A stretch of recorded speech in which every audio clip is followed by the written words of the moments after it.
Shalom, people. This is Brother Loss coming at you with another video. And I want to talk to you about a scripture that was in my mind to talk about uh, tonight. It came in my mind as I was driving home from work, and uh, what came into my spirit was uh, the scripture coming from Luke, the 17th chapter.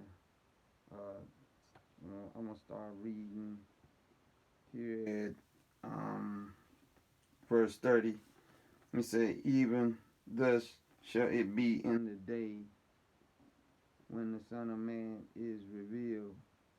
In that day, he which shall be upon the housetop and his stuff in the house, let him not come down to take it away.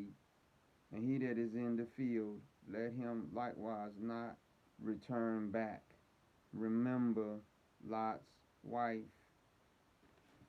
Um, remember Lot's wife. Um, yes, yeah, I've heard this uh, one verse preached many times when I was in the Christian church, and it's a lot of viewpoints that were given. The key thing that comes to my mind, of course, now that I know that we are the people and know the history about what the real indigenous people of most places of this earth looked like, that most of them were black, that the the thought comes to mind is that all these people, including Lot and the people in Sodom and Gomorrah and the plain, were all black people. Now, now they were all not Hebrew, but of course at that time it really wasn't per se Hebrew people. It was just Abraham and Lot, but they were all black people. Let's just say that.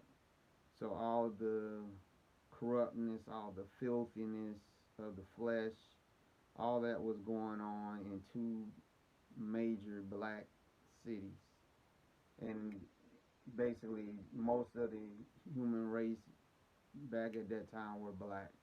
So and also you got to remember that in that land they also had some of the offspring of the fallen angels that were still there, because you can remember in Genesis when Abraham went to rescue Lot after Sodom and Gomorrah had been, the people there had been kidnapped.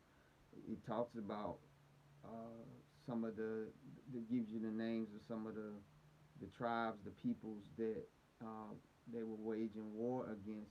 Some of these people had mixed their seed with the seed of the fallen angels, and this is one reason why Yah had said that the iniquity of the Amorites had not yet been full, but that once it was full, when he sent the Israelites in, he said, kill them all off, because even at this time, these people were engaging in all kinds of filthiness of the flesh.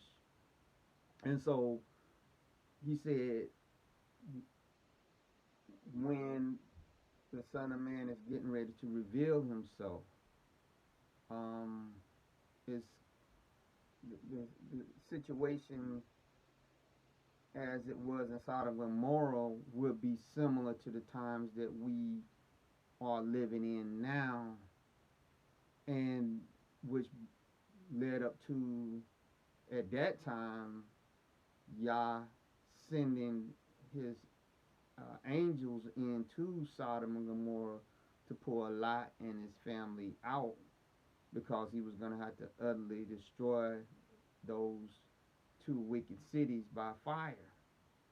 And so much so that he said, run and don't look back. And that when uh, it pretty much looked like Lot and his family wasn't gonna leave. The angels literally had to yank them out of there because they was uh, taking too long. And so, what do we need to remember about Lot's wife? Well, what we need to remember about Lot's wife is that um, she was married to a righteous man. Now, I'm not the only one that has this thought that was Lot really righteous. I mean, first of all, when Abraham gave him the choice of the land, you know, he really should have acquiesced and told Abraham, look, you're older than me, you took care of me, you've been more like a father to me. I'm gonna let you get the best land, but he chose the best land. Um, he started out pinching his tent towards Sodom, but eventually ended up in Sodom. And not only did he end up in Sodom, but he was also some kind of politician because the Bible said he stood in the gate. So that means they brought him people for him to judge. That's remember when the angels were brought in his house and the people came and knocked on the door and they said you came amongst us and who made you to be a judge amongst us. And I guess they basically was like you seen the stuff that was going on around here and now you are going to try to make yourself above us.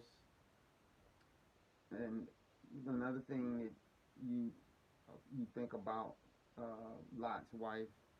Okay, we'll get back to the point about Lot being a righteous person again. But the next thing you remember about Lot's wife is that she had other children that was in that city that were um, married. That basically, when Lot went to them, they said they didn't want to come. They basically wanted to stay there. So she had still had relatives that were not gonna leave, that were gonna be caught up in the destruction, and she knew that. Third thing about Lot's wife that we need to remember that Sodom and Gomorrah was a very wealthy city. So more than likely, Lot and his family lived very, very opulent lives because he probably wouldn't have been a judge in that city if he didn't have some kind of financial uh, um, standing that the people would say, yeah, we see that he's prospering and everything. Yeah, let's let him judge some of these matters. So she probably had a nice spread. She probably had nice furniture. Probably, sat on all the nice councils in Sodom and Gomorrah, if there was such a thing. Probably, got invited to, and I'm just being facetious, of course, because I'm trying to making it relevant about why we need to remember Lot's wife. She probably, got season tickets to the opera, to, every year. Um, probably got to, you know, eat in the best restaurants, have their own seat.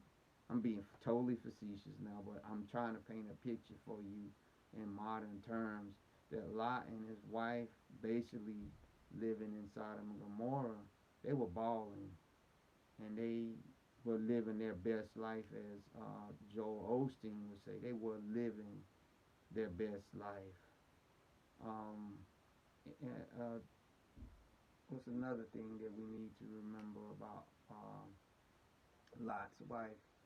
Um, you need to remember about Lot's wife is that um, she doesn't seem to, or at least the Bible is silent on it, but you can remember when Lot was trying to protect the angels, and because he thought the men were gonna break in the house and pull them out and basically have their way with the angels. That Lot brought out his two daughters to offer the men to. That Lot's wife, I mean, she was, at least from what I'm saying, the Bible's not saying is he didn't step in there and say, no, Lot, these are our daughters. I'm not gonna allow that to happen. My, from what I'm seeing is the depravity that was happening all around them. Unlike what Lot, the Bible said in the book of Jude, that his heart was vexed with all the wicked filthiness that he was seeing every day. It was vexed with it. But apparently his wife, and I'm just speculating because it doesn't say, but I'm just saying, why didn't she get up and say, hold up, Lot, these are our two daughters. They got to be married off one day. This cannot be. There's got to be another way. She didn't stand up and say. My my thinking is that the depravity of everything that was going on in Sodom and Gomorrah had so desensitized her that it wasn't no big thing that she was gonna see her daughters have to be given to this mob of men to please them, to keep them from, you know, molesting the angels. So Haha to me wasn't vexed by the things that she seen day to day. It was just commonplace. And the reason I'm saying, speaking of this, is the Most High gave me the thought that a lot of us in America that are Hebrews, that you know, uh, say that we are descendants of one of the 12 tribes, that knowing that Yeshua is gonna on his way back, um, we don't really have a sense of detachment away from this society like we should. Just like Lot's wife, she first had Lot, who she knew was connected to Abraham, who she knew because Abraham was blessed, that Lot was blessed, and that she basically was depending on the the prayers that she probably knew Abraham was praying for her and her husband Lot. Because to me, that's what made Lot righteous to me, was the prayers of Abraham. Just like before Yah went down to destroy Sodom and Gomorrah, he came to Abraham, and Abraham was so concerned that he basically, you know, held the Most High up from destroying it by saying, what about the righteous that are there? Will you go destroy the righteous with the um, wicked? And so much so that I believe that the Most High, for the sake of Abraham, saved Lot. And that because of the prayers of the effectual fervent prayer of the righteous man availeth much, Lot was saved. Even though Lot had some conviction in him, you know, we see that in the book of Jude where he said his heart was vexed with the stuff he was saying. It was not vexed enough for him to come out. So I really believe that the prayers of Abraham literally snatched him out of Sodom and Gomorrah at the very last minute, because you can see that with the angel. So if Lot's wife is sitting there and seeing this, she probably felt safe and secure that everything's gonna be all right because his uncle has got it. We must not depend on the prayers and the salvation of somebody else to get ourselves ready to meet Yeshua or get ourselves ready for the calamities that are happening right now. We must have our foundation of Yeshua HaMashiach ourselves. Let me let me show you what I'm talking about. Let's go to First Corinthians.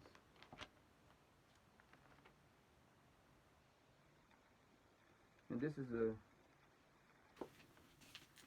well-known scripture to some of y'all. Corinthians, the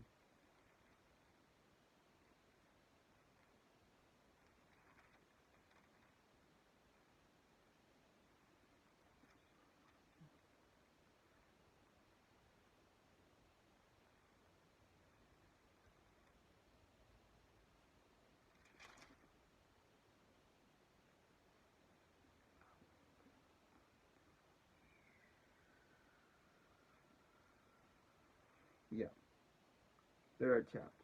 Let's go to First Corinthians 3 and 11. So for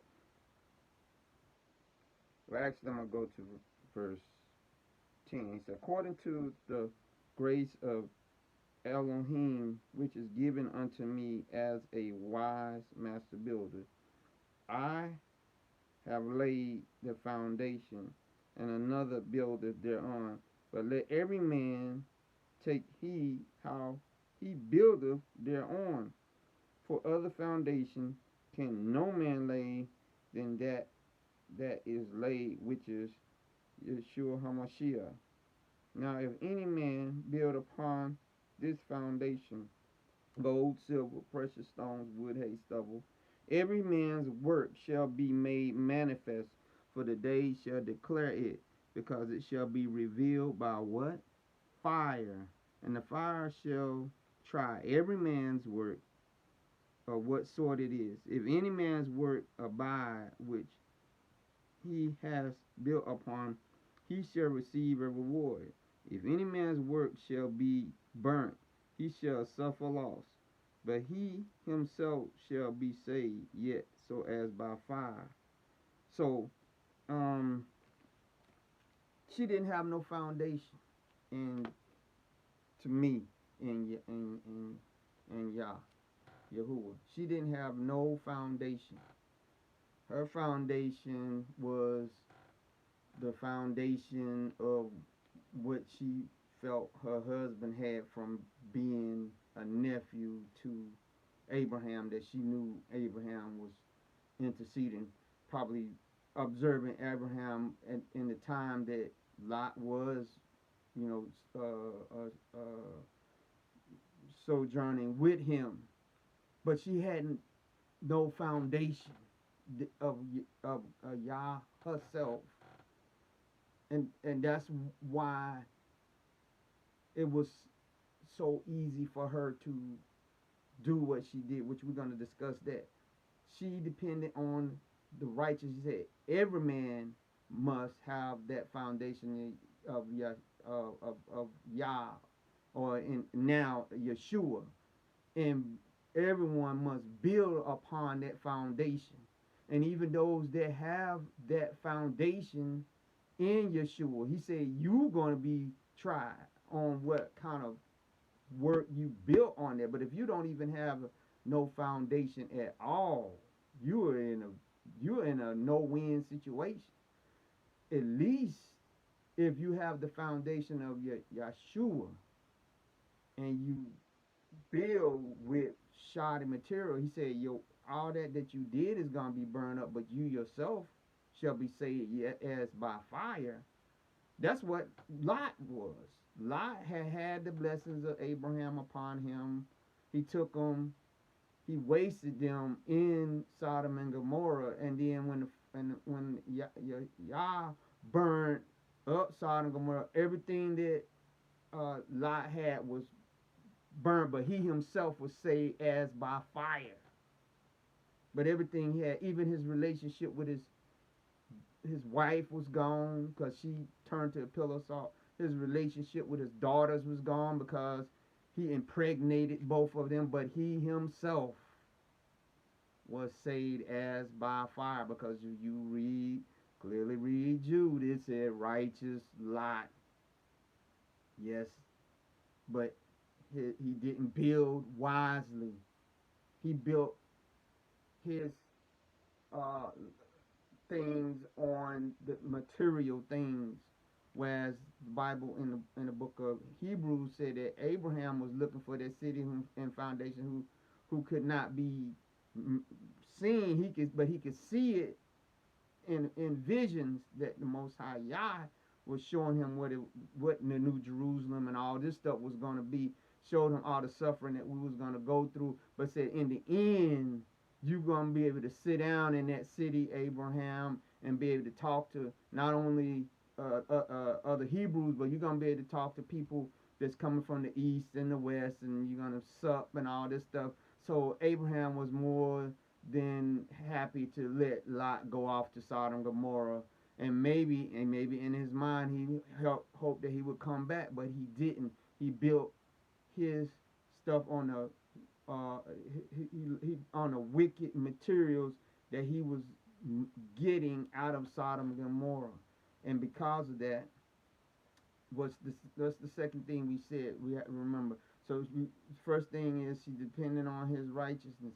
Second thing was that she had family in Sodom and Gomorrah that was so attached to that life, and that her and Lot never probably engaged their children, maybe not to marry the people of this land. Remember Abraham, what did Abraham say? Abraham said, hey, I don't want my son Isaac to marry anybody in this land. I don't want him to go back to wherever. He told his servant to go back and get a wife for my son that's not from amongst these people. But apparently, and I'm just speculating again because it really doesn't say, but it makes sense that Lot had more children than the two daughters he had. That if they were males or they were females, that they had to marry the inhabitants that were there. That they did not have a separation. They was not making a separation from those people, and therefore, when they got in this, when the Most High let them know he was going to destroy this place because of wickedness, they said, "Well, we're part of this society. The wickedness that they're doing is the wickedness that we're doing. We ain't going nowhere." Which gets back to the point. A lot of us as Hebrew people, we have got somewhat more comfortable with the ways of Babylon than even the Babylonians themselves. While the Babylonians are trying to, live off the grid and get away from television and all these other things, we are out there promoting it. We are out there pushing diversity. And when I use that word diversity, if you know what I'm saying, you understand when I say diversity, because diversity usually has nothing to do with us as black people. It has to do with every other people group that they say is marginalized. And so we are encouraged to get behind that when it's not really overall doing our people any good. And so it's the same with Lot's and his wives and their children, that they had fully immersed themselves in the things that was going on in Sodom and Gomorrah. Also, the fact that wealth, they had a lot of wealth. That's another thing. She had a lot to lose. Lot had a lot to lose if the city was destroyed, which is probably it's not. It doesn't say that, but makes you think where was the reason that they was taking so long to get out, was that they maybe was trying to take some of the stuff with them when they left out, and the angels had to snatch them and say, hey, let's get out because I can't destroy the city to you leave everything here. And remember Achan, that when they went into Jericho, and Yah had told them, don't touch any of this stuff in here because it's cursed. That if he was trying to bring something out, that the Most High was like, you can't bring that nothing out. You gotta bring yourself and your family out. That maybe Lot's wife was like, you mean we gotta start all over? So, given that, we see that a lot of us would not be willing, just like Lot's wife, would not be willing to start over. Would heart would want to say, I need to get back there and see if it's something I can salvage out of there. See if I can salvage my my material possessions. See if I can salvage my children. But remember David and Absalom and Tamar and Amnon. David was not able to save those individuals. He wasn't able to save Amnon from being murdered because Amnon had raped his half sister. He lost Amnon. Amnon was totally wicked. Tamar, he wasn't able to save her virginity, and she lived as a recluse the rest of her life after she was raped. She never was able to, you know, produce any uh, children that probably could have brought some joy to David's life. Absalom was totally lost because he seen there that his father was not going to stand up for what was right and what was just, and because uh, he had so many different countering uh, conflicts with having women, which goes back to this polygamy thing that Yah never intended for men to have multiple wives, that he winked on it, but now has called all men, that this caused contention and confusion amongst uh, all these things, because David had did exactly what Samuel had told the people the king was not supposed to do. He was not supposed to multiply to himself wives, and that's what David did. Not to the degree that Solomon did, but because of this, this is what caused all this confusion. And David was not able to save him. But he had to, and in fact, you know, see what ended up happening with Absalom. He had to cut his losses, and you know, send the army out to fight against his own son. So it's the same thing with, you know, Lot. He had to basically, you know, say, I gotta cut the losses and get out of here with the angels. But Lot's wife wouldn't have it. So it's what's it saying to us is we have a lot of loved ones.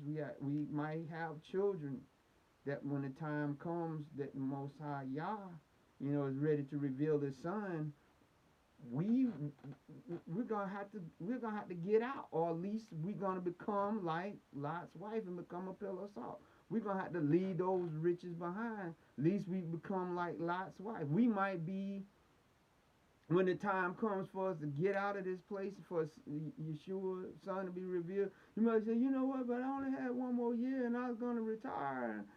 Man, forget. We're going to have to forget that. We're gonna have to be able to. Now, I'm not telling you to go tomorrow and quit your job and go hide in a cave and wait for Yeshua to come.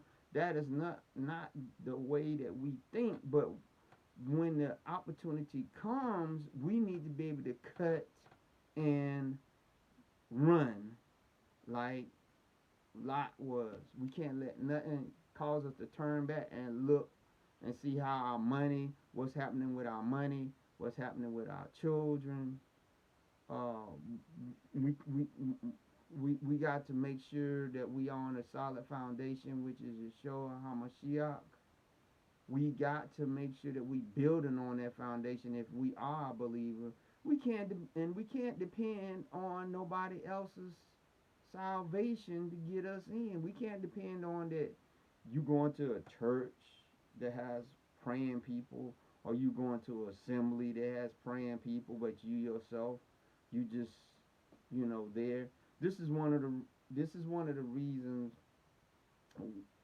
why we we need to this awakening needs to be decentralized. People, and I'm not saying that it's the best method, because we do need to have fellowship. We do need to assemble to a certain extent. But when we put the going to the building to assemble as the way that we're gonna be strengthened, we're gonna be weak. Because when we can't go to that building, see, we're gonna start.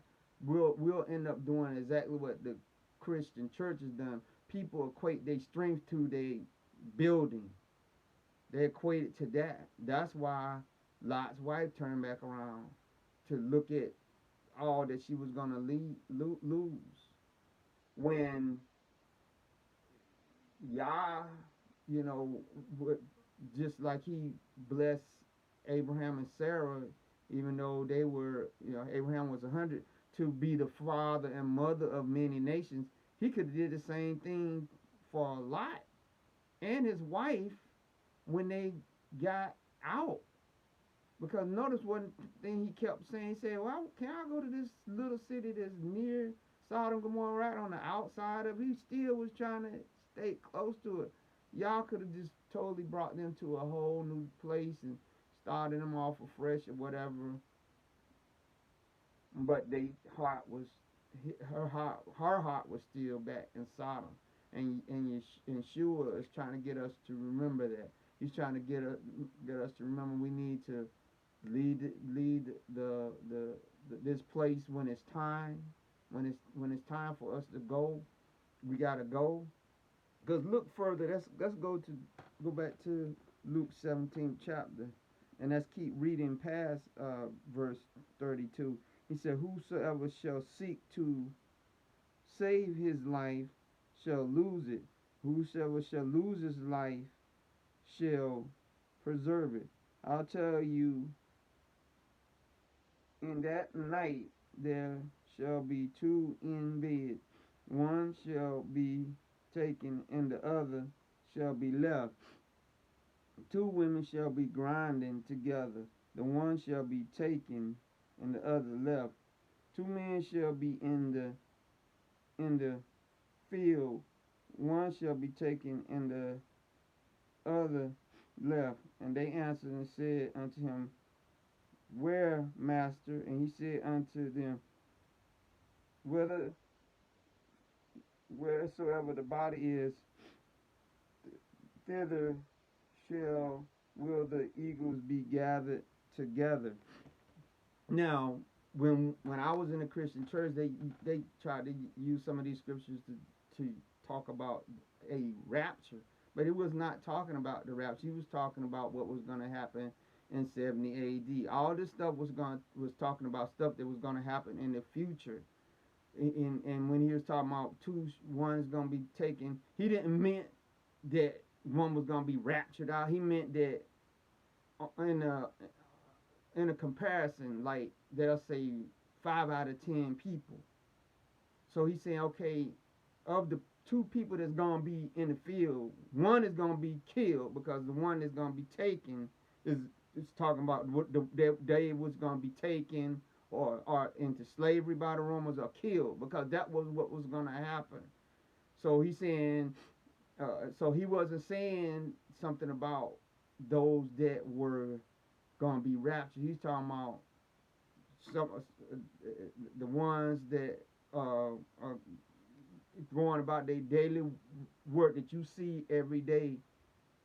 Out of that two, at least one of them is gonna die, gonna be taken, and the other one's gonna be left, because we know that it was some left that was able to go into Africa to flee. Because notice what he said, whatsoever body is, thither will the eagles be gathered, the scavengers, because eagles are scavengers. And so he said, because after the Romans had pretty much did a lot of damage, of course you're going to see a large gathering of birds back there, because that's a lot of times they didn't bury the bodies. So You know, it probably was millions of people that was either taken in, because some of them wasn't killed. Some of them was taken into slavery back to Rome. But some of them were able to escape. Those are the ones that he was talking about. He said that's gonna be left. They're gonna be left to be able to get out of the land and to be able to go and preserve the people from total annihilation that the Romans did. So he's saying the same thing to us right before the Son of Man is going to be revealed in the times that we're getting ready to live.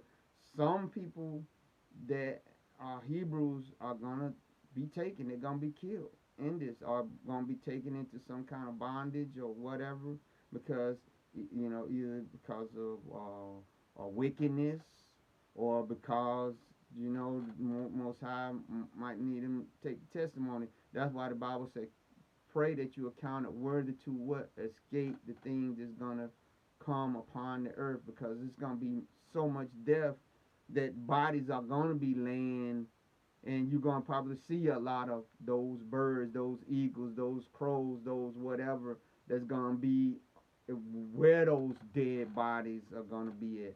That's what he was talking about. He wasn't talking about no rapture, but he said, remember Lot's wife when you remember this, that Lot's wife was not ready to separate from Sodom and Gomorrah. She loved the things of Sodom and Gomorrah. She loved the prestige that she had in Sodom and Gomorrah. Some of us love and that's not to say that we gotta live drudgery or whatever, but we need to be able to uh, live loosely in Babylon, meaning that we can easily give it up when it's time to give it up. That if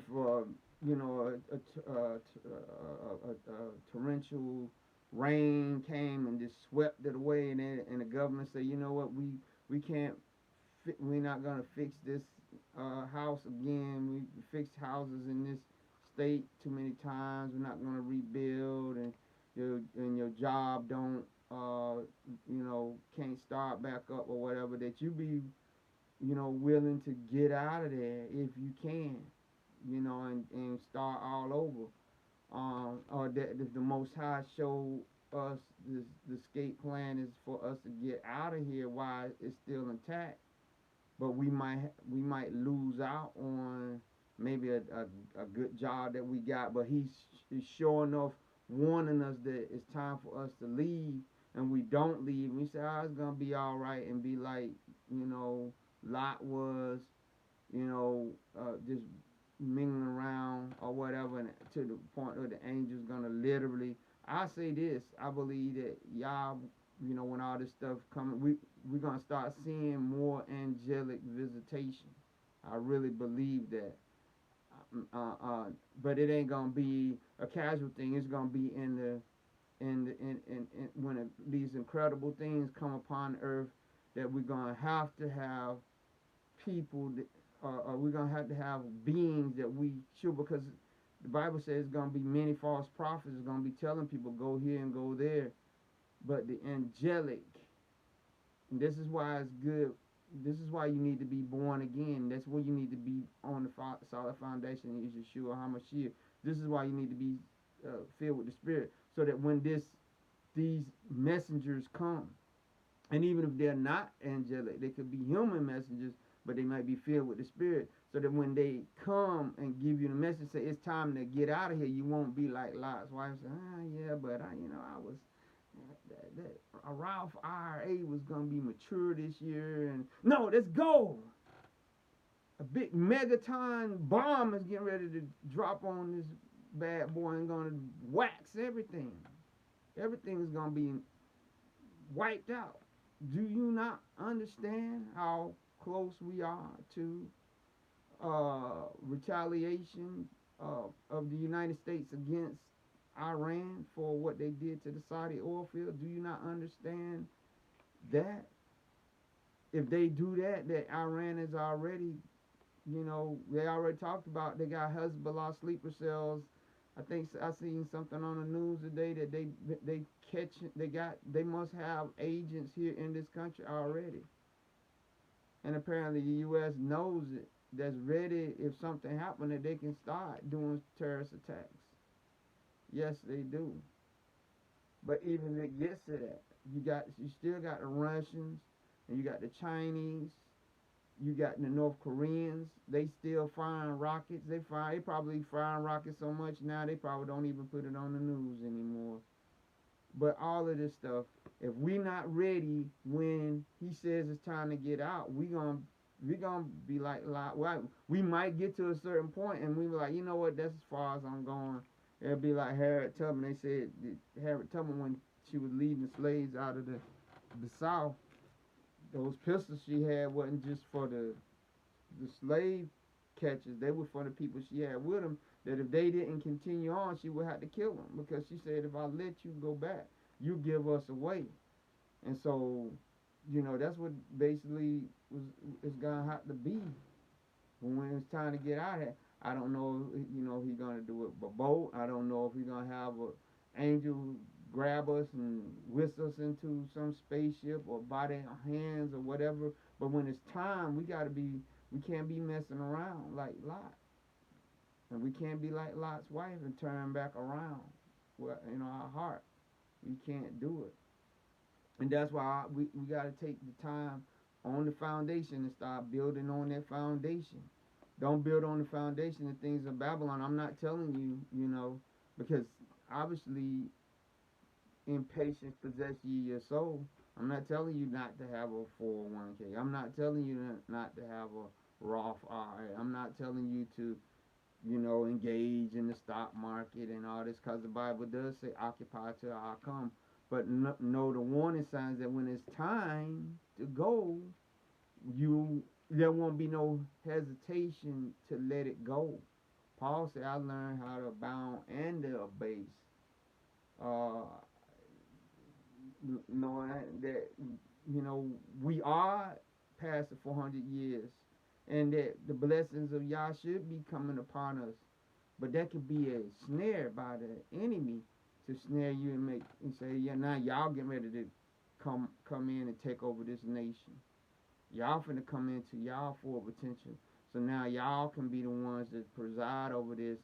But the people that's gonna be in it, they that's us, because remember the people in Sodom and Gomorrah were black people, that they remain wicked. Yah wants to destroy this thing because only wickedness can come out of this place. You can see all the stuff that's going on with the social issues, how and norms and everything. They're changing. They're not gonna turn. They're not turning back. They're not. They're only gonna get wickeder. And if you know anything about Sodom and Gomorrah, uh, basically, some of the stuff that if you read, you look at look at history.